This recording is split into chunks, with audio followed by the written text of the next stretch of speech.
My brother handed me a check for $4,200. $4,200. That was my inheritance, my share of our father's estate. $536,000 in assets, the house, the truck, the savings Dad spent 41 years building. Vinny found IOUs, $230,000 in debts Dad supposedly owed him, signed with shaky hands, backdated by years. When I pushed back, he smirked. You can contest it. Lawyers are expensive. Or you can take what's fair and move on. Then he said the words I'll never forget. Let's be honest, Danny. You just swung a hammer for 40 years. I'm the one who built something. I folded the check, put it in my pocket. Okay. He thought that was the end. He didn't know I'd spend the next 3 weeks documenting his cash business. Every job site, every hidden payment. 47 pages sent to the IRS. But when I stood up at his son's engagement party and read the receipts to 65 guests, and when the IRS came for $312,000, and when he lost the cabin, the boat, his wife, and his sons, he showed up at my door, begging, broke. Blood doesn't bill, he said. That's what Dad taught us. I opened the door and smiled. Blood doesn't steal either. Get out of my house. Subscribe to see justice served. This is the story of how my brother stole $263,850 from our father's grave, and how I made him pay it back, with interest. The rain started at 10 a.m. By the time we lowered Dad into the ground, it was coming down sideways. February in Scranton, 31 degrees. The kind of cold that finds the gaps in your coat and settles into your bones like it's paying rent.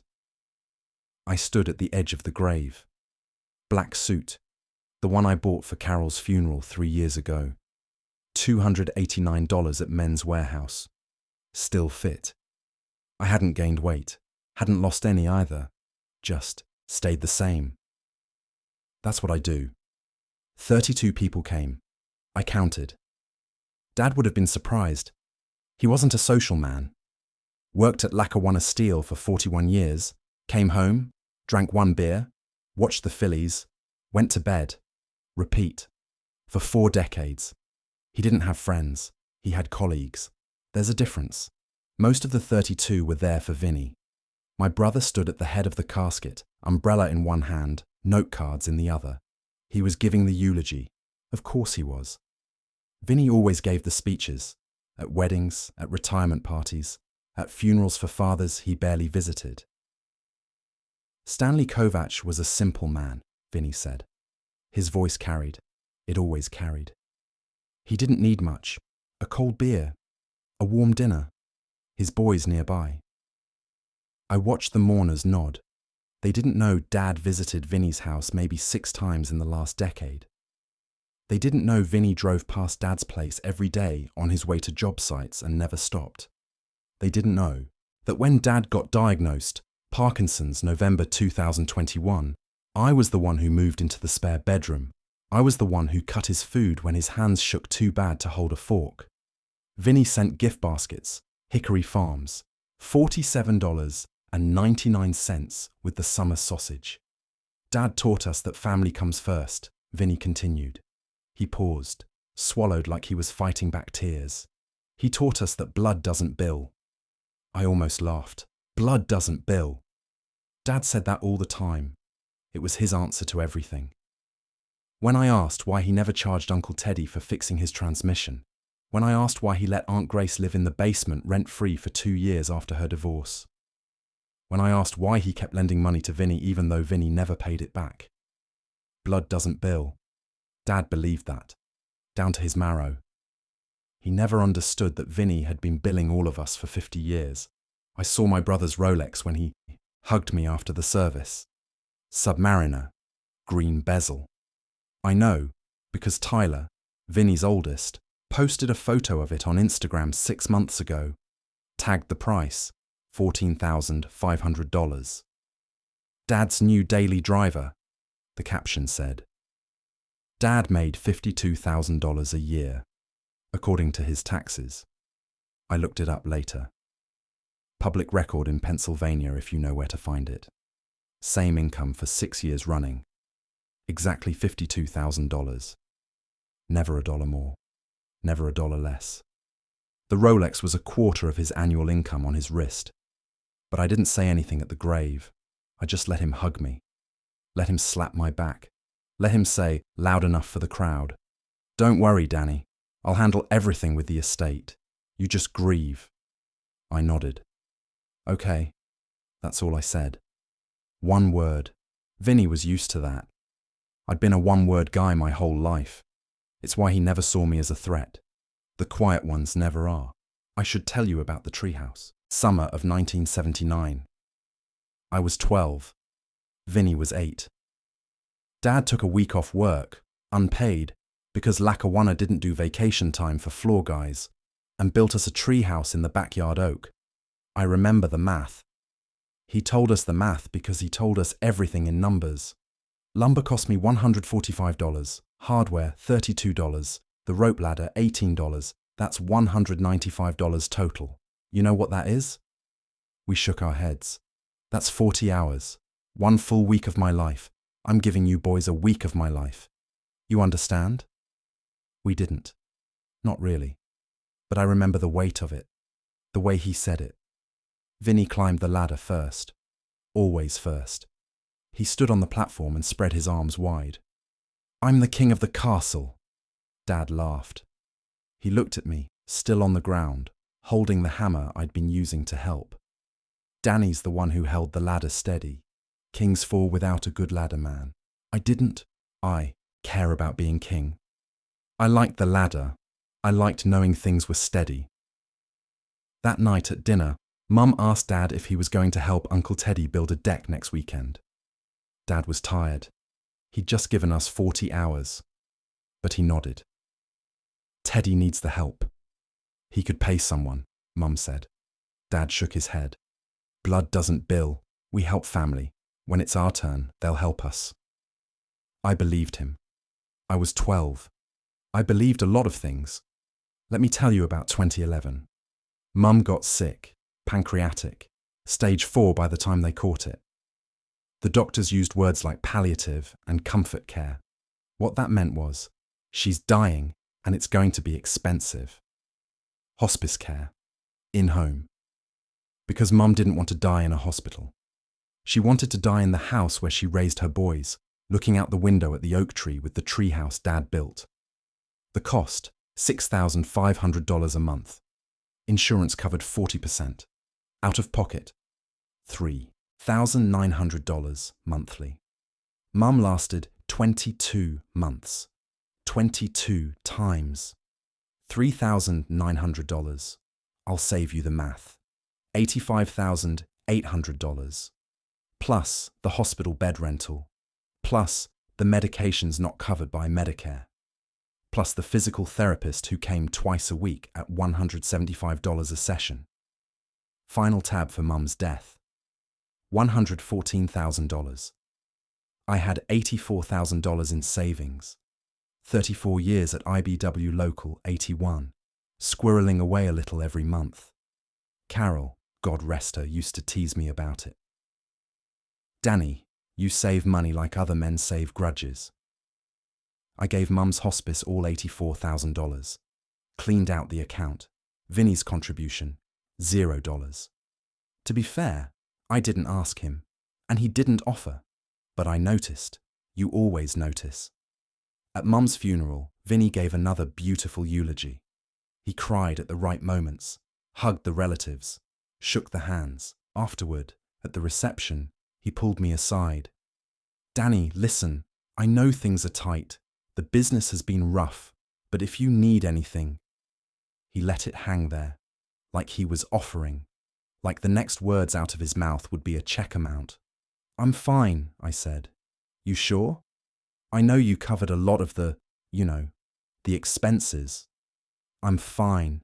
He nodded, relieved, patted my shoulder. "You're a good man, Danny. Mum knew that."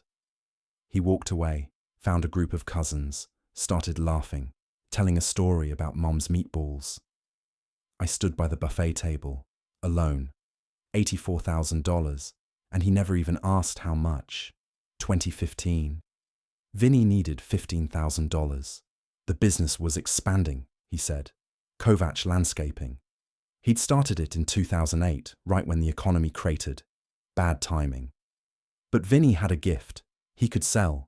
He could smile at a homeowner and convince them they needed a $40,000 backyard renovation when they'd called about mowing the lawn. The problem was cash flow. Always cash flow. The clients paid slow. The suppliers wanted payment fast. He needed bridge money. Just for 90 days, he said. I got 3 big contracts coming in. I'll pay you back by Christmas. I didn't have $15,000, not after Mom, but I had equity in the house Carol and I bought in 1994. I took a HELOC, 15 grand at 6.2% interest. I handed Vinny a cashier's check in his driveway. I appreciate this, Danny. Family, right? Right. Christmas came. No repayment. Easter, nothing. 4th of July. I brought it up once at a barbecue. The loan, Vinny, the 15. He winced. Actually winced. Things are still tight, Danny. The Henderson job fell through. You know how it is. I looked at his backyard, the new patio he'd installed that spring, the Weber Genesis grill, $1,200 I'd priced them, the above-ground pool. His boys were splashing in. Sure, I said. When you can. He slapped my back. You're the best. Blood doesn't bill, right? I went home. Paid the HELOC interest, $77.50 a month. I paid it for the next 4 years until I finally paid off the principal myself. $15,000 plus $3,720 in interest. Vinny never mentioned it again. Neither did I. 2017. Vinny asked me to co-sign a line of credit. $50,000. For the business. I said no. He didn't speak to me for 4 months. At Thanksgiving, Denise told Carol I was difficult and jealous of Vinny's success. Carol told me in the car on the way home. She was furious. That woman. That family. It's fine, I said. It's not fine. You gave them $15,000. I know. They've never given us a dime. I know. Carol stared at me. She had this way of looking at me, like she could see the math I was doing. In my head. When are you going to stop? I didn't answer. She knew. We both knew. Never. I was never going to stop. Because Dad's voice was in my head, and blood doesn't bill, and family helps family, and someday, they'd help me back. Carol died 11 months later. Breast cancer, fast and mean. She was diagnosed in March, gone by December. Vinny sent a fruit basket to the funeral. $62, including delivery. 2019. Dad called me. His voice was shaking. Not Parkinson's, that came later. Just shame. Danny, I need help. What's wrong? The taxes, property taxes, I got behind. Dad had never been behind on anything in his life. 41 years at the same job. Same house since 1971. Same routine. But Mum's death had rattled something loose in him. He'd started forgetting things, missing payments. I drove over. He handed me the notices. Lackawanna County, $8,400 in back property taxes. Penalties. Accruing. Lien warning. I don't know how it happened, Dad said. He looked small. He'd lost weight. His hands were starting to tremble. Not much, just a little. I didn't know what it meant yet. I'll take care of it. I can't ask you. You didn't ask. I offered. I wrote a check the next day. $8,400. Cleared out my emergency fund. The one Carol and I built together. The one she made me promise I'd keep for when things go sideways. I didn't tell Vinny. Didn't see the point. 3 months later, Vinny bought the cabin in the Poconos. $189,000. I saw the photos on Facebook. Denise standing on the deck, champagne in hand. Our little escape. $189,000. I'd just spent $8,400 keeping Dad's house out of tax foreclosure. Blood doesn't bill. But some blood runs thicker than others. Dad died on a Tuesday, February 4th. 3:47 a.m. I was the chair next to his bed. I'd been sleeping there for 6 weeks, ever since the last fall. He broke his hip. The doctors said he could recover, but we both knew. His body was done. 81 years of labor and loyalty, and the engine was finally giving out. He grabbed my hand around 3 a.m., squeezed it. His grip was weak. "Danny, I'm here. Take care of Vinny." I didn't say anything. He's not like you. He needs people to take care of him. Promise me. I looked at my father. The man who built tree houses and worked double shifts and never complained. The man who believed family was sacred. The man who'd been bilked by his own son for decades and never once saw it. "I promise." He closed his eyes. 47 minutes later, he stopped breathing. I sat with him until dawn. Then I called Vinny. He answered on the 4th ring. Groggy. "Danny? What time?" "Dad's gone." Silence. "I'll be there in 20 minutes. It took him 45. He stopped for coffee on the way. I saw the Dunkin' cup in his hand when he walked in.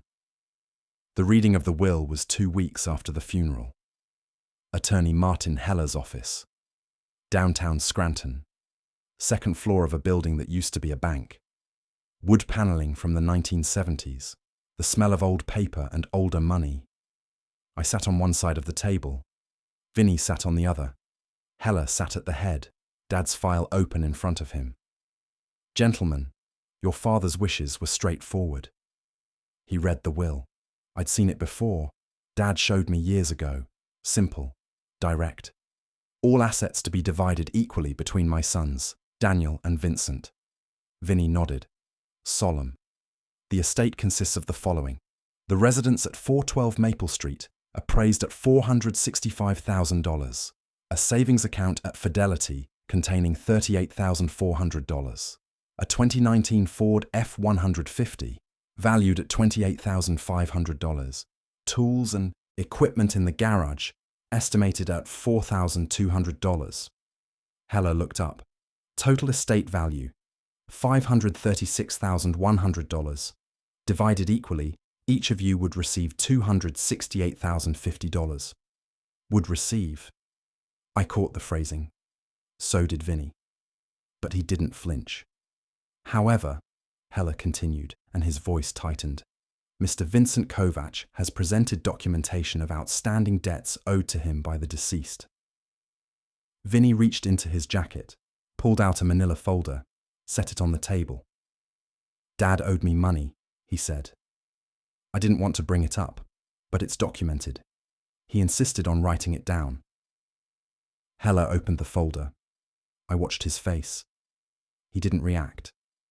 Lawyers never do. 3 IOUs, Heller said, totaling $230,000. I didn't move. Vinny slid the papers across the table to me. 3 sheets, yellow legal pad paper. Dad's handwriting, shaky, uneven. His signature, at the bottom of each.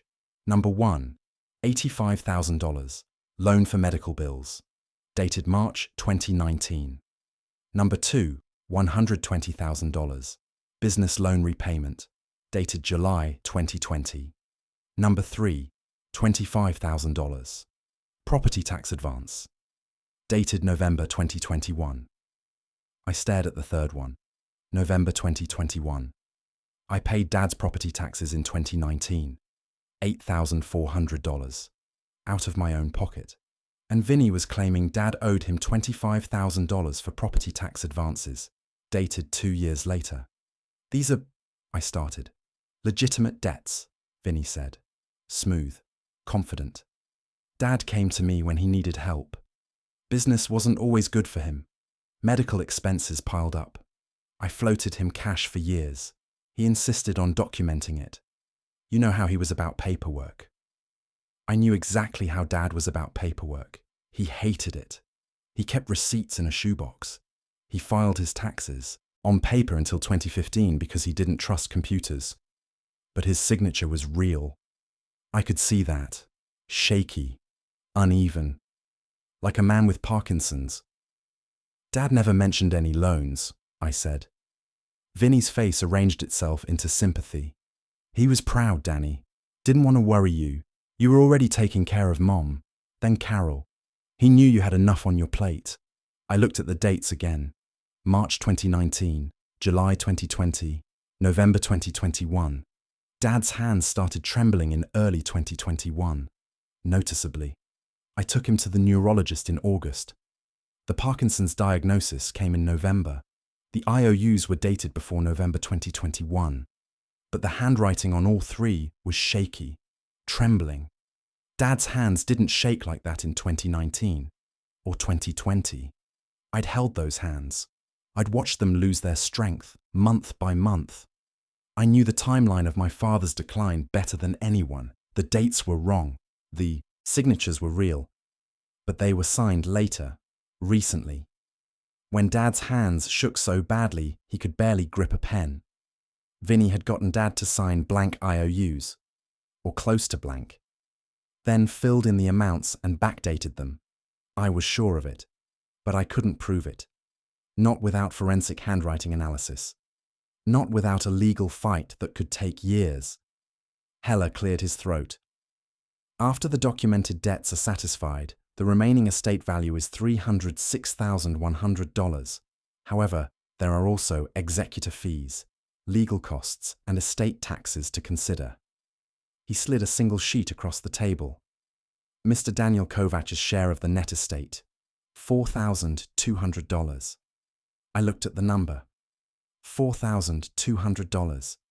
$536,100. My half, $268,050. After Vinny's loans, $4,200. Vinny reached into his pocket, pulled out a checkbook. Wells Fargo, personal account. He wrote quickly, tore the check out, slid it across the table to me. I know it's not much, Danny, but that's what's left after Dad's obligations. I picked up the check. Pay to the order of Daniel Kovach, $4,200. Memo line, estate settlement. You can contest it if you want, Vinny said. He leaned back in his chair. Lawyers are expensive and slow. Could take years. Everything gets exposed in discovery. All of Dad's finances, all of yours. You really want that? He paused. Or you can take what's fair and move on. Like family. Like family. I folded the check, put it in my shirt pocket. Vinny watched me, waiting. Okay, I said. He blinked. Okay? I'll take what's fair. Vinny's face shifted. Not quite a smile. Something worse. Relief. The relief of a man who just got away with it. Danny, We're done here. I looked at Heller. He nodded, uncomfortable. I stood, extended my hand to the lawyer. He shook it. Weak grip, guilty grip. Thanks for your time. I walked to the door. Danny. I stopped, didn't turn around. Vinny's voice from behind me. Look, I know you're upset, but let's be honest. I'm the one who built something. You swung a hammer for 40 years and got a pension. Dad knew who the businessman was. I stood there, hand on the doorknob. I could have turned around, could have screamed, could have thrown the check in his face and called him what he was. But I didn't. I opened the door, walked out, closed it behind me. The parking lot was empty except for my truck. A 2012 F-150, bought used, $18,400, paid in cash. I sat in the driver's seat, didn't start the engine. Rain on the windshield, February in Scranton. I pulled the check out of my pocket, unfolded it. $4,200. I thought about Mom's hospice. $84,000. I thought about the loan Vinny never repaid. $15,000. I thought about Dad's property taxes. $8,400. I thought about the $268,050 that should have been mine. I thought about the Rolex, the boat, the cabin in the Poconos, the $52,000 in reported income year after year, while Vinny lived like a man making 3 times that. I thought about Dad's voice in the dark, his hand in mine. Take care of Vinny. I folded the check, put it back in my pocket. I didn't start the truck, didn't drive away, just sat there, rain on the windshield, math in my head, and something else, something cold and patient and sharp, a plan. I didn't turn on the lights, drove home from Hella's office, pulled into the garage, walked into the kitchen, sat down at the table. Dark outside, dark inside. Carol's photo watched me from the wall. Our wedding day, 1986. She was 23, I was 24. We got married at St. Patrick's on Lackawanna Avenue. Reception at the VFW Hall. $2,400 total, including the DJ. She'd be furious right now, if she could see me. Sitting in the dark with a $4,200 check in my pocket. Danny, she'd say, do something. I opened a beer. Yuengling, $7.99 a 12-pack at the Giant Eagle. I drank it in the dark. Didn't sleep, didn't eat. Just sat there, doing math in my head. 6 a.m. February light through the kitchen window. Grey, weak. I got up, made coffee. Black, folded, instant. Then I walked to the spare bedroom. Carol used to call it Danny's archive. 4 filing cabinets. 34 years of records. Every tax return, every bank statement, every receipt over $50. She thought I was crazy. Maybe I was. But crazy keeps receipts. I cleared the dining room table, spread everything out. Started with Mom. Hospice care, 2011 to 2012. I pulled the folder. 22 months of invoices. Comfort care of northeastern Pennsylvania. I remembered the woman who ran it. Barbara. She had kind eyes and a firm handshake, and she never once made Mum feel like a burden. Monthly cost, $6,500. Insurance coverage, 40%. Out of pocket, $3,900 per month. Duration, 22 months. $3,900 times 22 equals $85,800. Plus the hospital bed rental. $180 per month times 22 equals $3,960. Plus medications not covered by Medicare. $847 total. Plus the physical therapist. $175 per session times 2 per week times 22 months. I stopped. Did the math on that one. $175 times 2 equals $350 per week. $350 times 4.3 weeks equals $1,505 per month. $1,505 times 22 equals $33,110. No, that couldn't be right. I went back to the invoices. The therapist came twice a week for the first 6 months. Then, once a week. Then stopped when Mom couldn't participate anymore. I recalculated. $12,600. I wrote it down. Mom's total. $103,207. I paid $84,000 of that. Everything I had. Dad covered the rest. $19,207. From his savings. The savings that were supposed to last him through retirement. Vinny's contribution, $0. I wrote that down too. The loan, 2015 I found the HELOC paperwork. Home Equity Line of Credit, PNC Bank. Principal, $15,000. Interest rate, 6.2%. Monthly payment, $77.50 interest only. Duration before I paid it off, 48 months. $77.50. Times 48 equals $3,720 in interest. Total cost of lending, Vinny money, $18,720. Amount Vinny repaid, $0. Dad's property taxes, 2019 Lackawanna County Tax Claim Bureau. I had the receipt. Back taxes, $7,200. Penalties, $864. Interest, $336. Total, $8,400. Paid by me. Check number 4471. February 12th, 2019. Vinny's claimed IOU for property tax advance, $25,000. Dated November 2021. I stared at that for a long time. He claimed Dad owed him $25,000 for property taxes, 2 years after I already paid them, and the real amount was $8,400. $25,000 for something that cost $8,400 and that I paid. That's not creative accounting. That's theft.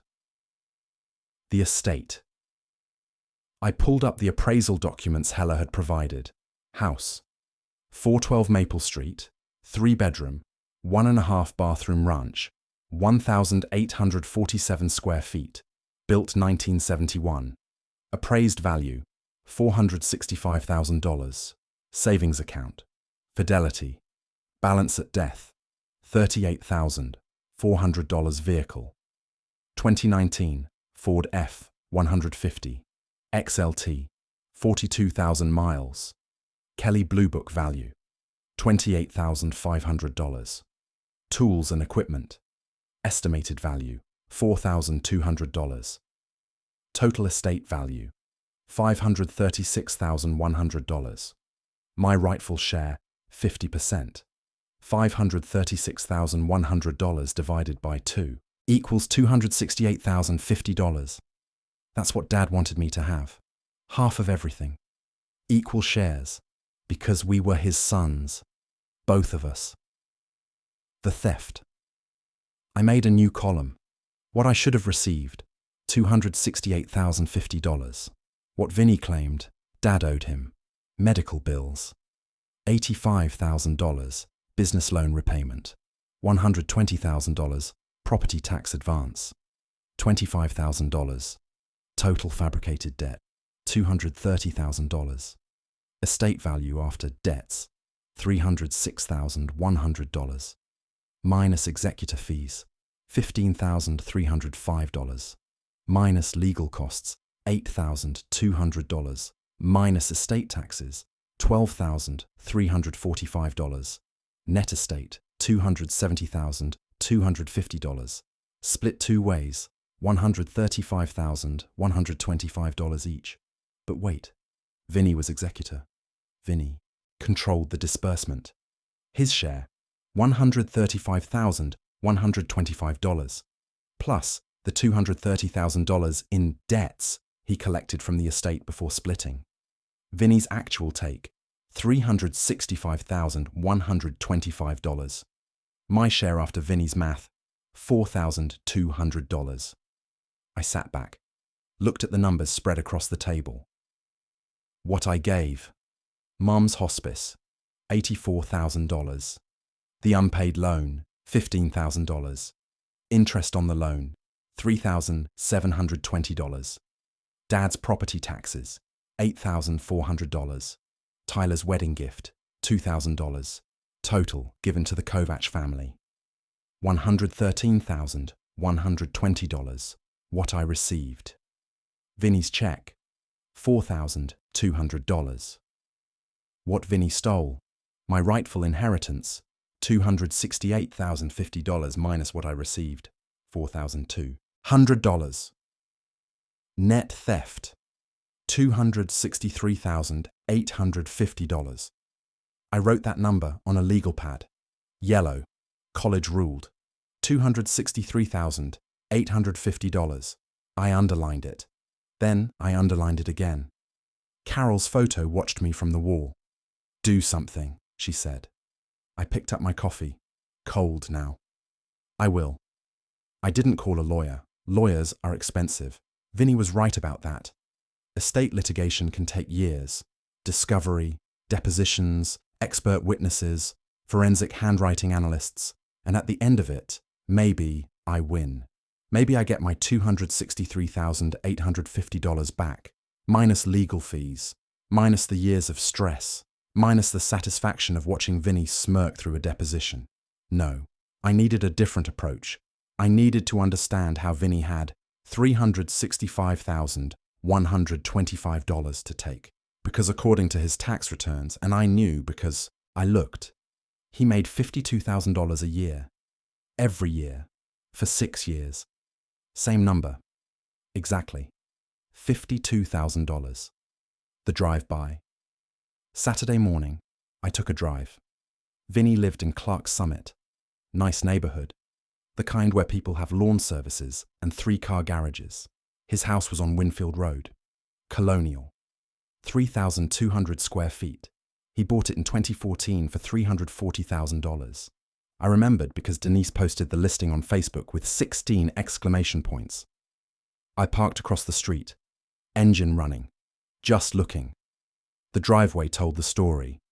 The Ram 3500, 2023 model Laramie trim, MSRP, $78,000, parked in front of the garage, freshly washed.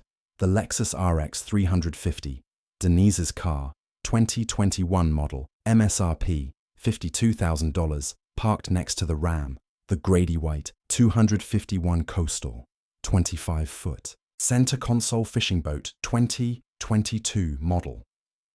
On a trailer behind the garage, MSRP, $142,000. I could see the backyard through the fence. The in-ground pool, kidney-shaped. Denise posted photos when they installed it in 2021. Summer ready. The contractor's sign was visible in one shot. I looked them up later. Pocono Pool and Spa. Starting price for that model, $68,000. $78,000 plus $52,000 plus $142,000 plus $68,000 equals $340,000. In the driveway, in the backyard, plus the house, $340,000 in 2014, plus the cabin in the Poconos, $189,000 in 2020. I had the property records, public information, anyone can look. $340,000 plus $340,000 plus $189,000 equals $869,000 in real estate and vehicles, on $52,000 a year, for 6 years. $52,000 times 6 equals $312,000 in total reported income. He'd bought $869,000 in assets on $312,000 in income. That's not financial planning. That's tax fraud. The company Kovach Landscaping LLC. I knew the business. Everyone in Scranton knew the business. The green trucks with the logo. Kovach Landscaping, where your yard becomes our art. Vinny had 3 trucks, all F250s, all registered to the LLC. 2019, F250, $55,000 2020, F250, $55,000 2022, F250, $55,000, total fleet value, $165,000. I started paying attention to where I saw them. Tuesday morning, crew working a job on Meadow Lane, 6 guys, commercial mowers, new sod going down. Thursday afternoon, 2 trucks at a property in Dalton, retaining wall installation. Saturday, crew at the Viewmont Mall, mulching the flower beds. I took photos, noted dates, noted addresses. Then I went home and searched Facebook. Kovach Landscaping had a page. Denise ran it. She posted everything. Just finished this gorgeous patio for the Johnson family. 800 square feet of Belgian block. Thank you for trusting Kovach Landscaping. I screenshotted it. Looked up Belgian block pricing. $15 to $25 per square foot installed. 800 times $20 average equals $16,000. Another beautiful pool deck completed. The Martinellis are going to love their summer. I screenshotted that too. Over 3 weeks, I catalogued everything. Every Facebook post. Every job site I drove past. Every truck I spotted. Denise was thorough. She tagged locations. She mentioned square footage. She thanked clients by name. She had no idea she was building my case. The spreadsheet. I bought a new notebook. Composition. $2.49 at Staples. I created columns. Date, job, location. Type of work. Estimated value source. Photo, Facebook. Observation. 3 weeks of data. 23 confirmed jobs. Average estimated value per job. $8,500. 23 times $8,500 equals $195,500. In 3 weeks, extrapolated over a year, $195,500 times 17, accounting for weather seasonality, equals $3.3 million in gross revenue. Even with labor costs, materials, overhead, there was no way this business was netting only $52,000 profit. No way. The 47-page report, I typed everything. Page 1. Executive summary. Pages 2 to 8. Personal asset analysis. Vehicles, boats, property. Pages 9 to 15. Business asset analysis. Trucks, equipment, observed jobs. Pages 16 to 30. Job documentation. Photos, Facebook screenshots, estimated values. Pages 31 to 40. Tax return comparison, public records showing consistent $52,000 income. Pages 41 to 45. Timeline of asset acquisition versus reported income. Pages 46 to 47. Estimated unreported income calculation. Estimated unreported income. 6 years. $840,000 I printed it. Double-sided. Burned the spreadsheets to a USB drive. Put everything in a manila envelope. The Grey Rock. The texts started 3 days after the reading. Day 3, February 19th, 4:47 p.m. Vinny. Hey Danny, just checking in. I know the estate stuff was hard. You doing okay? Let me know if you want to grab a beer. On me. I read. It. Set the phone down. Did not respond. Day 9, February 25th, 11:23 a.m. Vinny. Danny, talked to cousin Mike at the grocery store. He said you seemed off at the funeral. I'm worried about you, brother. Carol's been gone 3 years now. Dad just passed. You shouldn't be alone. Call me. I read it. Made a sandwich. Turkey. Swiss. Rye bread. Did not respond. Day 16, March 4th, 7:15. Vinny. Look, I know you're upset about the estate, but Dad made his choices. He owed me that money. I didn't make the rules. Don't punish me because you didn't know about his debts. That's not fair. Call me so we can talk like adults. I read it. Poured a whiskey. Evan Williams, $13.99 a handle. Did not respond. Day 24, March 12th, 2:34 p.m. Vinny. Denise is planning Easter brunch, April 9th, 2 p.m. You're invited. Tyler and Brandon will be there. We're family, Danny. Whatever happened with the estate, we're still blood. Don't be a stranger. I read it. Noted that Tyler's fiancée wasn't mentioned. The Hartley girl. He must have proposed by now. Wedding probably next year. Did not respond. Day 31, March 19th, 9:58 p.m. Vinny. This is getting ridiculous. You're acting like a child. I did everything by the book. The IOUs were legitimate. Dad signed them. If you have a problem, contest it in court. Otherwise, stop with the silent treatment. It's pathetic. You want to throw away 54 years of brotherhood over money? Fine. But that's on you, not me. I read it, smiled. There it was, the real Vinny. Took 31 days to surface. Did not respond. The submission, April 3rd. I drove to the Scranton post office, downtown, the one on Washington Avenue. I had the manila envelope, 47 pages, USB drive. IRS form, 211, application for award for original information. The form 211 was important. The IRS Whistleblower program. If the IRS collects over $2 million from a case, including penalties and interest, the whistleblower gets 15 to 30% of the recovery. I didn't care about the money. That's a lie. I cared about the money. But not as much as I cared about the math.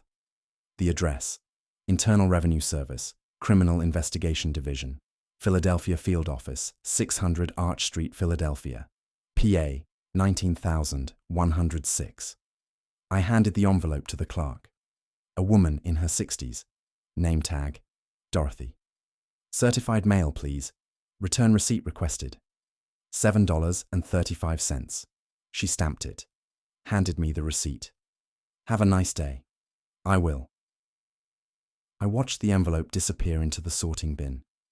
The IRS doesn't tell you who filed. That's the beauty of it. The report is anonymous. They investigate. They audit. They show up with questions and subpoenas. And the target never knows who dropped the dime. Could be a disgruntled employee. Could be a jealous competitor. Could be the brother you cheated out of $263,850. The wait. Spring came. I went fishing. Lake Scranton.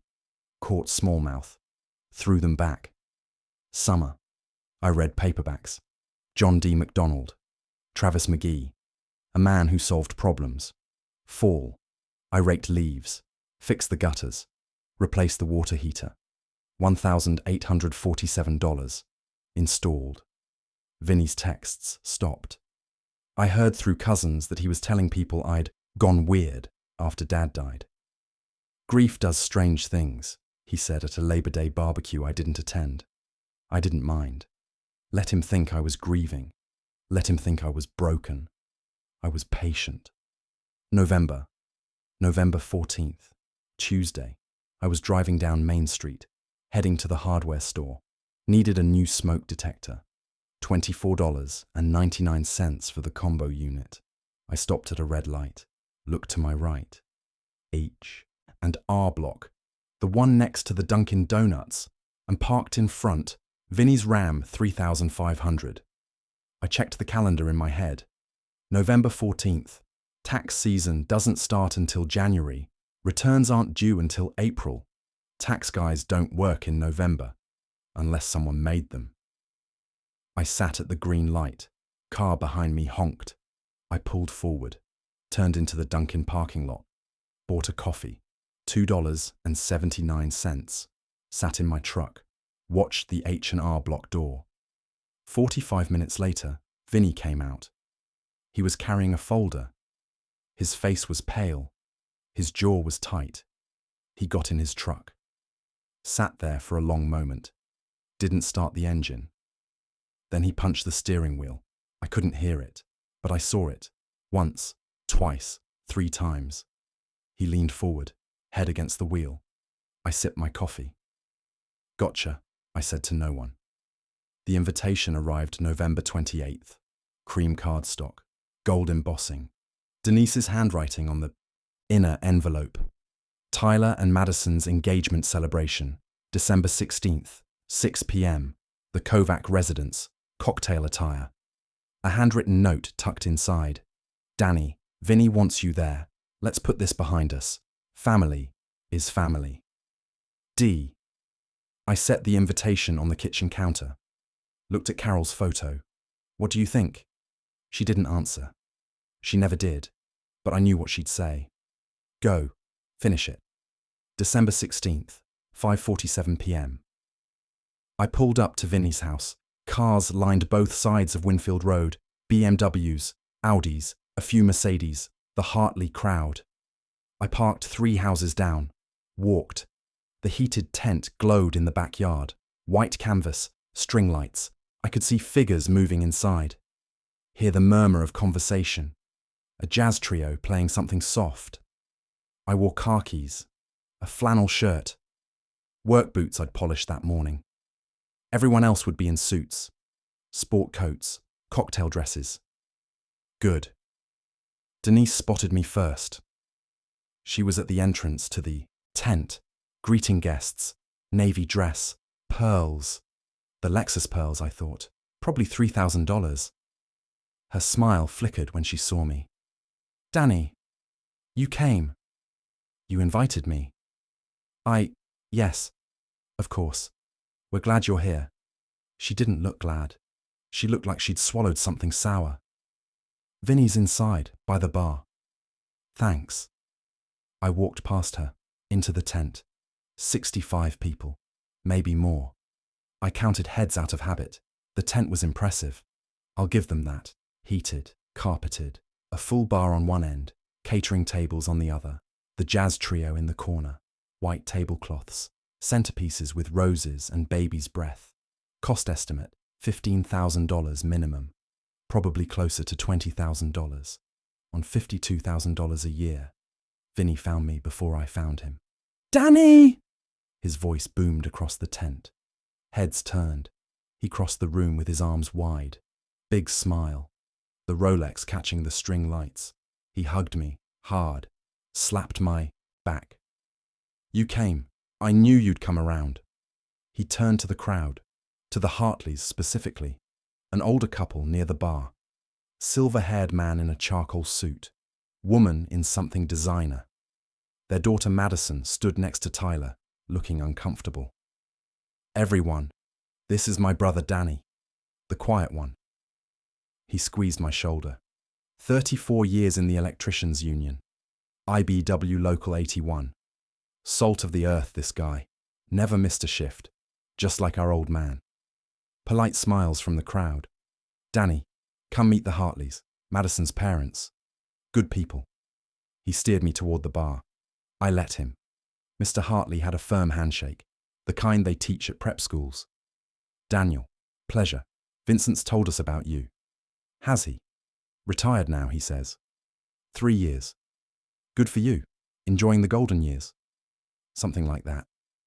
Mrs. Hartley smiled tightly. She was assessing my flannel shirt, finding it lacking. "Vincent tells me you're quite the fisherman," she said. "I catch what I catch." She didn't know what to do with that. Excused herself to refresh her drink. Mr. Hartley lingered. "Vincent's done well for himself," he said. Gestured at the tent, the house, the boat visible through the back fence. "Self-made," he says. I looked at the boat, the Grady white, $142,000. He says a lot of things. Hartley's smile faltered, just for a moment. "I'm sure he does." He drifted away, found his wife. I saw him lean in, whisper something. They both glanced back at me. Good. Let them wonder. Tyler approached next. He looked like Vinny. Same jaw, same shoulders, same salesman's smile. But there was something softer around the edges. He hadn't been hardened yet. "Uncle Danny." "Tyler. I'm glad you're here. Really. Congratulations on the engagement." "Thanks. Madison's great. You'll like her. I'm sure." He shifted, uncomfortable. "Listen, about the estate stuff. Dad said things got complicated. That's one word for it. I don't know the details. I don't want to know. But no hard feelings, right? We're still family." I looked at my nephew, 24 years old, his whole life ahead of him. He didn't steal anything. He didn't forge IOUs. He just had the bad luck to be Vinny's son. "No feelings at all," I said. He laughed, uncertain. "That's good, I think." He excused himself, went back to Madison. She was watching me with curious eyes, probably wondering why the uncle in the flannel shirt made everyone nervous. 7:15 p.m. Vinny clinked a glass. The tent went quiet. The jazz trio stopped. 65 faces turned toward the small stage near the bar. Vinny stood there, champagne flute in hand, Denise beside him, Tyler and Madison in front. "Can I have everyone's attention?" He didn't need to ask. He already had it. Vinny always had the room.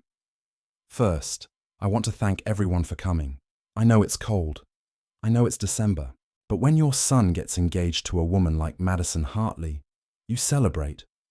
Applause. Madison blushed. Tyler beamed. "I want to thank Jim and Patricia Hartley for raising such a wonderful daughter, and for welcoming Tyler into their family. Good people, hard-working people, like us." He nodded at the Hartleys. They nodded back, gracious. "You know, my father passed this year.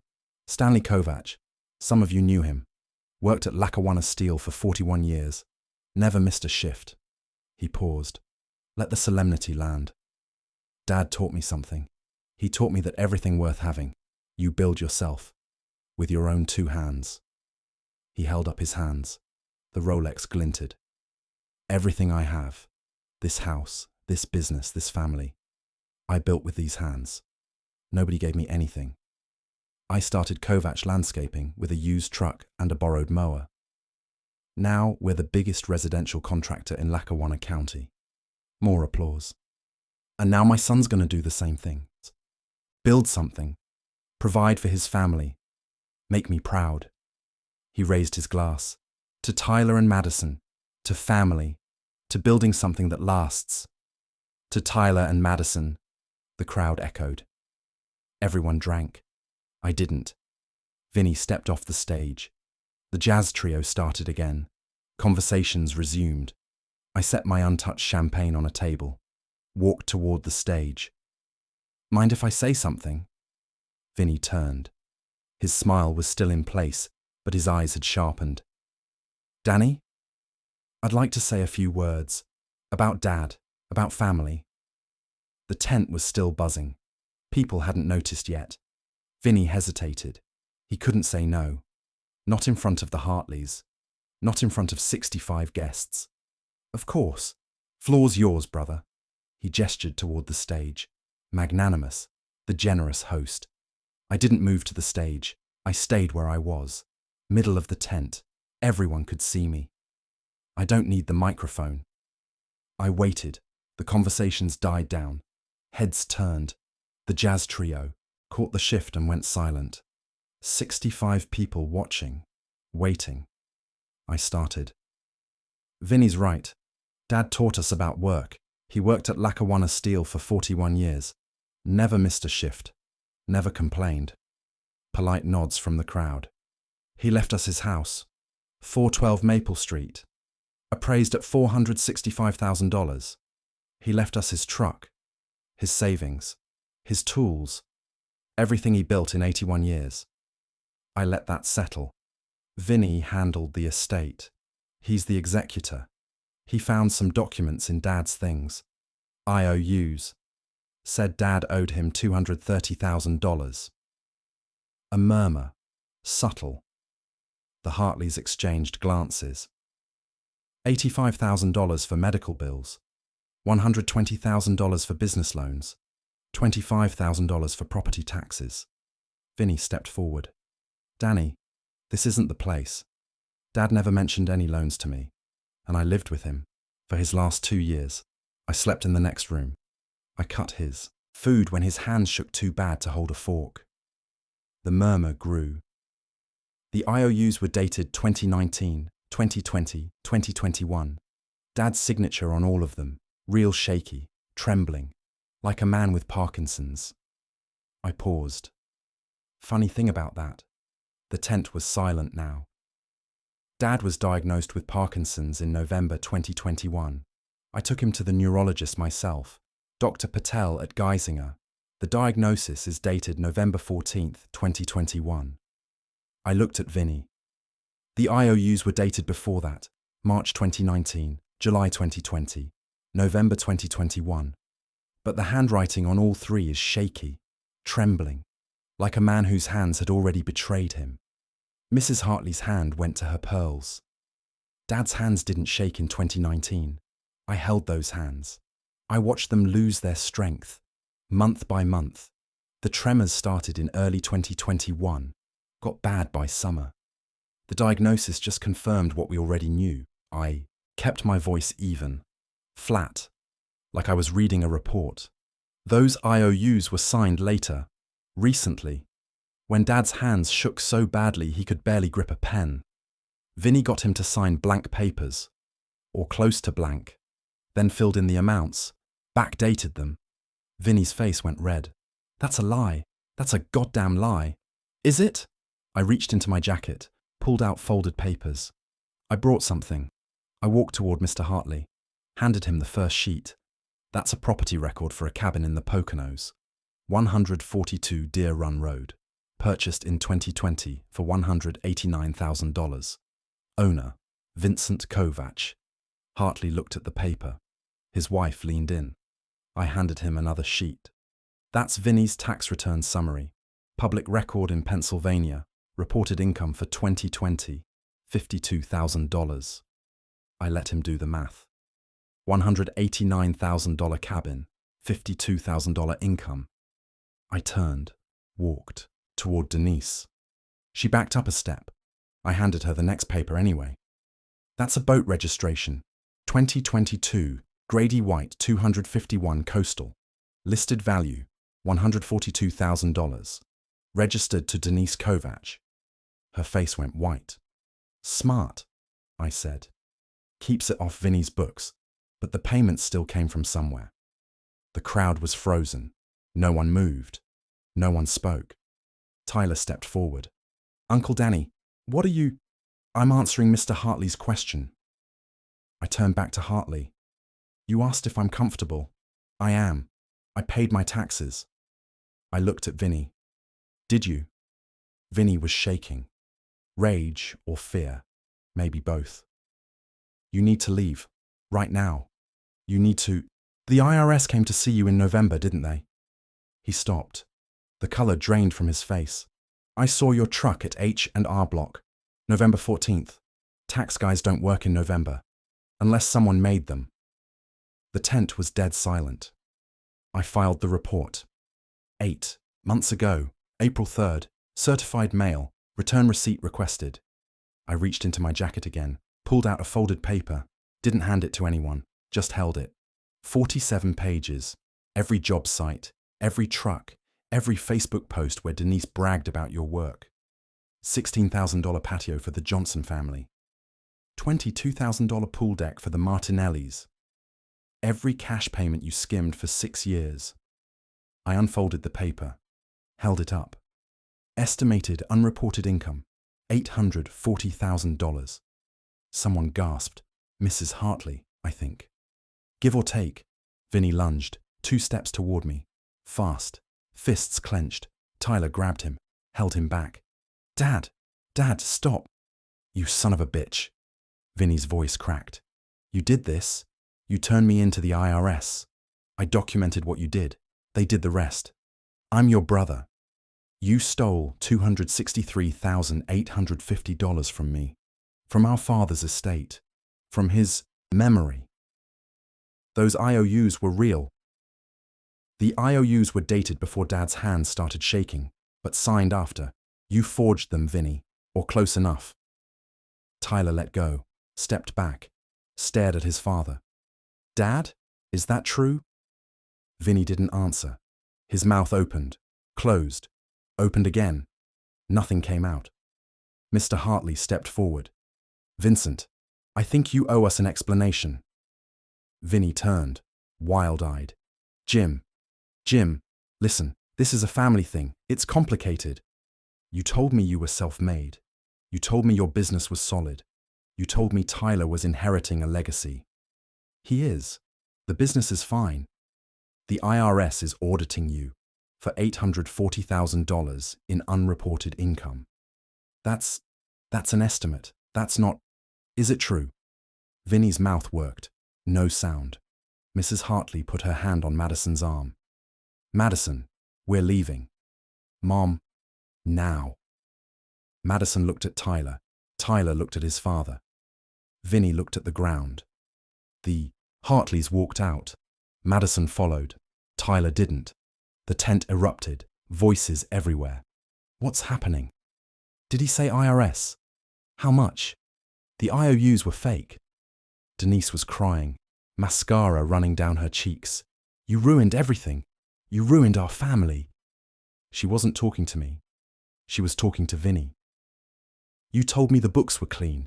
You told me we were safe. Denise, calm down. Don't tell me to calm down. Cousins I hadn't seen in years were gathering their coats, leaving. Shooting looks at Vinny as they passed. Brandon, Vinny's younger son, stood in the corner. Alone, staring at his phone like he wished it would swallow him. Tyler hadn't moved. He was still looking at his father. Dad, tell me he's lying. Tell me you didn't forge those IOUs. Vinny looked at his son and couldn't speak. I walked to the bar, picked up my champagne, the one I'd set down earlier, took a sip.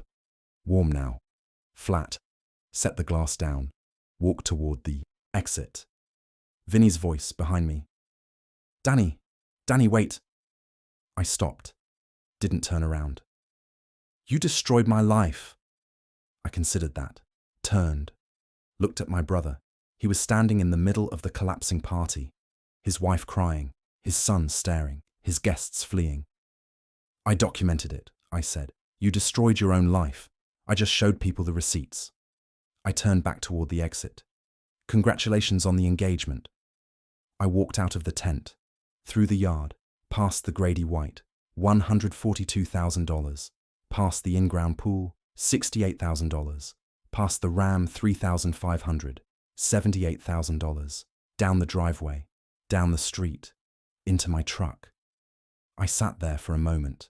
The tent glowed behind me, smaller now, voices still audible, shouting. I started the engine, pulled away from the curb.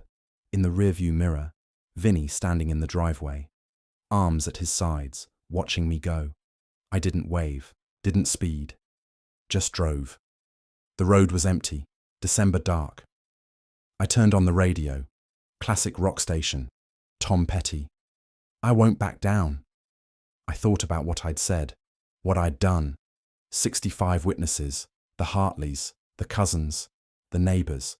By tomorrow, everyone in Scranton would know. By next week, the story would be legend. And Vinny would be explaining to the IRS why he bought a $189,000 cabin on $52,000 a year. I drove home, pulled into the garage, walked into the kitchen, sat at the table. Carol's photo watched me. I didn't yell, I told her. Didn't need to. I poured a whiskey. Evan Williams. $13.99 a handle. The numbers did the talking. I raised the glass. To family. Drank. 6 months later, the IRS doesn't negotiate. That's something Vinny learned in January. The audit concluded. The judgment came down. Back taxes, penalties, and interest. $312,000, due in 90 days. I didn't hear about it from Vinny. I heard about it from cousin Mike, who heard it from his wife, who heard it from Denise's sister at a baby shower in Dunmore. That's how news travels in Scranton, through the women, fast and accurate. The liquidation. The Poconos cabin went first, listed in February, sold in March. The real estate market was soft. Vinny wanted $210,000, got $178,000. Cash buyer. Didn't even haggle.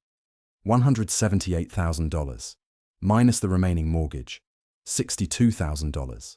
Net, $116,000. Not enough. The boat went next.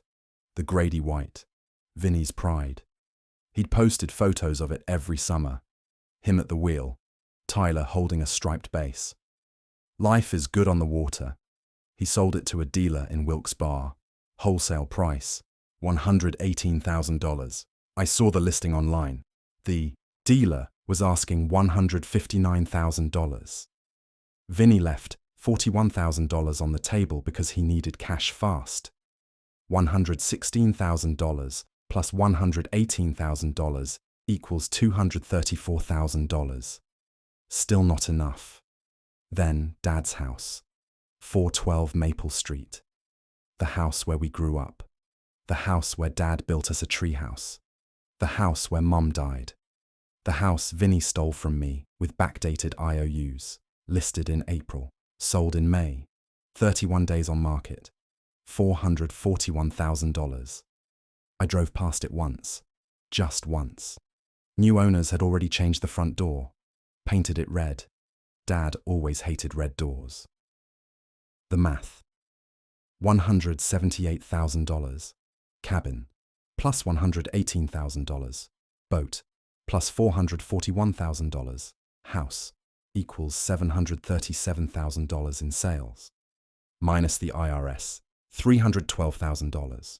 Minus lawyer fees, $48,000, minus the mortgage on his own house in Clarks Summit, $285,000, minus penalties for early mortgage termination, $8,400, remaining $83,600. But Denise filed for divorce in March. Pennsylvania is an equitable distribution state. She got the house in Clarks Summit. She got the Lexus. She got primary custody of Brandon, which meant Vinny owed tuition for his sophomore year at Penn State. $22,400 per semester. Times 2. $44,800. $83,600 minus $44,800 equals $38,800. Then there were credit cards, back payments on the company trucks, a loan from his father-in-law he'd never mentioned. By June, Vinny had $8,400 in his checking account. Same as me. Same as the check he handed me in February. Poetic. Kovac Landscaping LLC dissolved. May 15th. I saw the filing online. Pennsylvania Department of State. Business entity search. Anyone can look. Reason for dissolution. Voluntary. Translation. The IRS had seized the company accounts. The trucks were repossessed. The employees scattered to competitors. There was nothing left to dissolve. 20 years of building something. Gone in 6 months. Tyler's engagement cancelled. The Hartleys withdrew Madison 3 days after the party. I heard they threatened to press charges if Tyler contacted her again. Something about protecting their daughter from financial liability. Tyler moved back home. Briefly. Then Denise kicked Vinny out, and Tyler went with her. He hasn't spoken to his father since. The Motel 6. Vinny moved into room 114 at the Motel 6 off I-81. Exit 194, the one next to the Denny's. $59 a night. Weekly rate, $350. I know because Brandon told cousin Mike.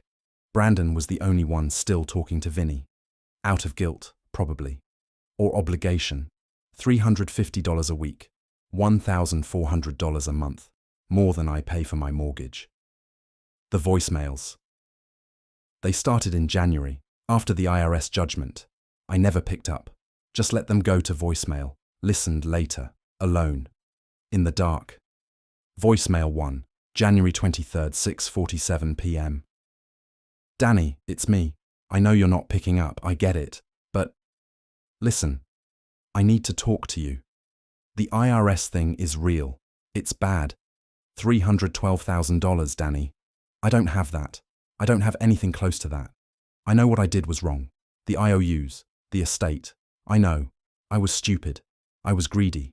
But I'm your brother. We can work this out. Call me back, please. I listened. Deleted it. Voicemail. 2. February 14th, 9:22 p.m. You know what, Danny? This is your fault. You did this. You went to the IRS. You destroyed my business, my marriage, my family. I made a mistake. One mistake. And you burned my whole life down. Dad would be ashamed of you. You hear me? He'd be ashamed. Blood doesn't bill, he said. Blood doesn't betray. But you did. You betrayed your own brother. I hope you're happy. I hope you're real goddamn happy. I listened. Deleted it. Voicemail 3, April 3rd, 2:15 p.m. Danny, please, I'm begging you. Denise is taking everything. The house, the car. She's taking everything and I have nothing. I'm selling the boat. I'm selling the cabin. I sold Dad's house, Danny. The house we grew up in. I had to. Tyler won't talk to me. My own son won't look at me. I'm not asking for money. I need to talk to someone. Anyone. I'm alone, Danny. I'm completely alone. Please call me back. His voice cracked at the end. I listened. Deleted it. Voicemail 4, May 19th, 2:47. You think you're better than me, huh? You think because you filed a report you're some kind of hero. You're nothing. You were always nothing. A ladder man. That's what Dad called you. I was the king of the castle. You held the ladder. You never built anything, never risked anything, just sat there, your whole life, sitting there, collecting a pension, while I built a business, while I provided for a family, and now you're sitting in your little house, drinking your little beer, thinking you won. You didn't win, Danny. You just made us both losers. Long pause, the sound of a bottle being set down. I hate you, you know that? I actually hate you. Click. I listened, deleted it. The crawl back. June 17th, 7:14 p.m. A knock at my door. I wasn't expecting anyone. Never am. I looked through the peephole. Vinny, he was thinner. 30 pounds, maybe more. His face was gaunt, unshaven, grey stubble where it used to be brown. He was wearing a jacket, recognized. Carhartt. Brown canvas. I'd seen him wear it in 2015. The year he borrowed $15,000 and never paid it back. I opened the door. Danny. Vinny. Can I come in? I didn't move. What do you want? I need to talk to you, please. 5 minutes. I looked at my brother. The man who stole $263,850 from me. The man who forged IOUs on our dying father. The man who called me nothing at 2:47 in the morning. I stepped aside. He walked in. My house is small, clean. Carol's photo on the wall. A single plate in the drying rack. Vinny looked around, like he was seeing it for the first time. You've got a nice place, Danny. I know. He sat at the kitchen table. Uninvited. I didn't offer coffee, didn't offer water. Just stood there. What do you want, Vinny? He talked. Fast. Rambling. The way people talk when they've been rehearsing. Denise took everything in the divorce. The house. The Lexus. Half my retirement. What was left of it. She's got Brandon, and I'm paying his tuition, which is $44,800 a year, and I don't have it, Danny. I don't have anything. He rubbed his face. The IRS froze my accounts for 6 months. By the time they unfroze them, there was nothing left. I tried to get work, landscaping, what I know. But nobody hires a guy with a tax lien. My name is Mud. Kovac Landscaping is a joke now. People laugh. He looked at me. Tyler won't talk to me, my own son. Madison's family threatened a restraining order. Brandon only calls when he needs tuition. I'm living in a motel, Danny. A Motel 6, room 114. There's a stain on the ceiling shaped like Florida. He laughed. Bitter. Short. I'm broke. I'm alone. I lost everything. He leaned forward. I need $15,000, just to get on my feet. First and last on an apartment. A used truck so I can work. I'll pay you back. I swear to God, I'll pay you back. He swallowed. I know I owe you. I know what I did was wrong. The IOUs, the estate, all of it. But you're my brother. We're blood. His voice cracked. Blood doesn't bill, right? That's what Dad said. Blood doesn't bill. I let the silence stretch. 10 seconds, 20. Vinny watched me, waiting, hoping. You want $15,000? Yes. To get on your feet? Yes. After you forged IOUs, stole $263,850 from me, looked me in the eye, and told me I just swung a hammer for 40 years. He flinched. I was wrong. I said I was wrong. I pulled out my phone, opened my banking app, turned the screen toward him. Savings account. Estate settlement. Balance. $4,247.12. Vinny stared at it. What is this? Your check. The $4,200 you gave me at the reading. I cashed it. Put it in a separate account. Haven't touched it. You kept it. $4,200 plus 17 months of interest. $47.12. I set the phone down. I didn't want your money, Vinny. I never wanted your money. I wanted what was fair. Vinny's face shifted. Confusion. Then something darker. Then why? Why did you do this? If it wasn't about the money, it was about the math. I sat down. Across from him. First time I'd sat. The IRS has a whistleblower program. Did you know that? He shook his head. If the IRS collects more than $2 million from a tip, including penalties and interest, the whistleblower gets 15 to 30%. They collected $312,000 from you. That's under the threshold. Different rules. But I still qualify. Smaller percentage. I let that land. Somewhere between $46,800 and $93,600 coming to me. They're processing it now. Vinny's face crumbled.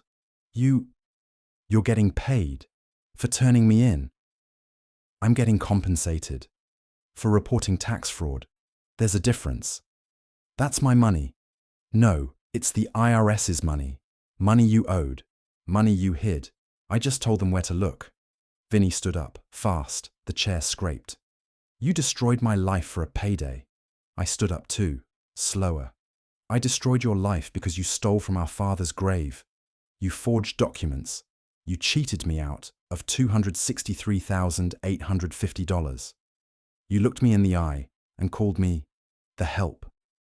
I never called you. You called me a ladder man, a pension collector.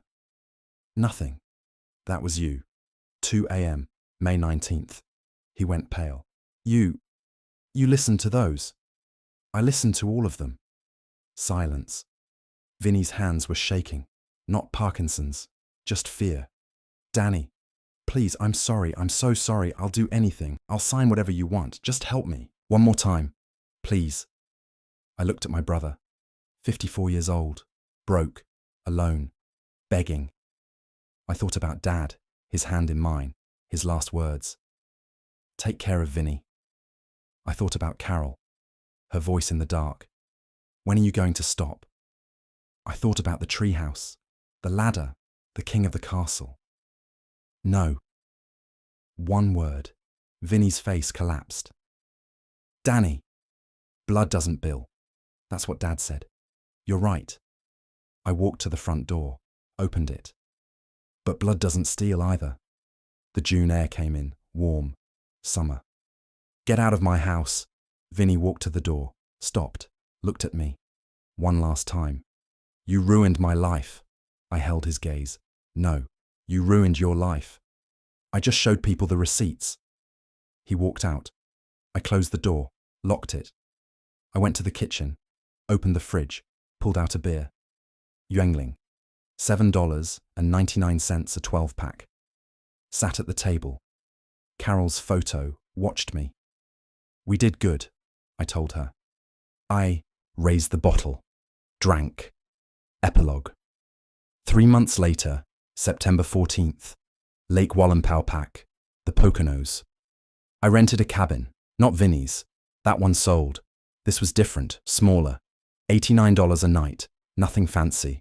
I stood on the dock, fishing rod in hand. Early morning, the water was glass. Smallmouth bass were running. I'd caught 3 already, threw them all back. It wasn't about the fish, it was about the quiet.